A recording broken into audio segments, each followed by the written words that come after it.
Welcome to ASP.NET and SQL Academy.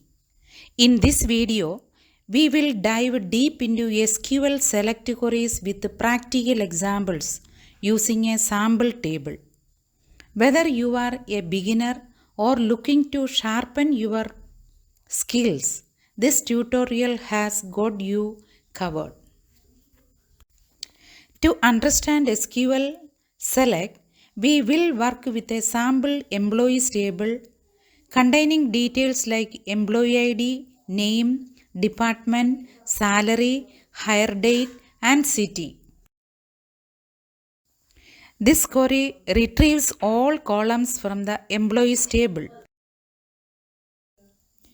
To fetch only name and salary, specify column names in the select statement.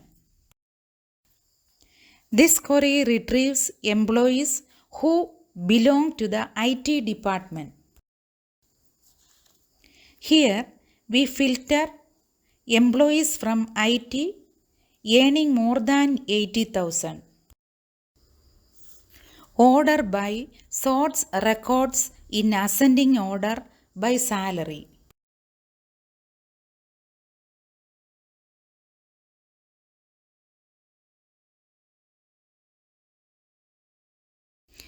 This fetches employees in order of the most recent hires. In SQL Server, the top keyword returns the top 3 highest paid employees. Limit is used in MySQL and PostgreSQL to fetch the top 3 highest salaries. This query counts the number of employees in each department. Sum helps calculate total salary for each department. Average calculate the average salary per department. This filters departments with more than 2 employees.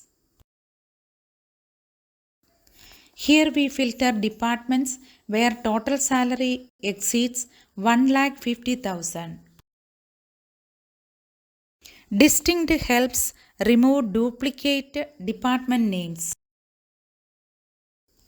We covered essential SQL Select queries with different options.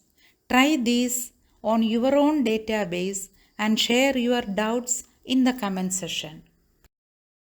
Don't forget to like, subscribe, and comment your questions. See you in the next video.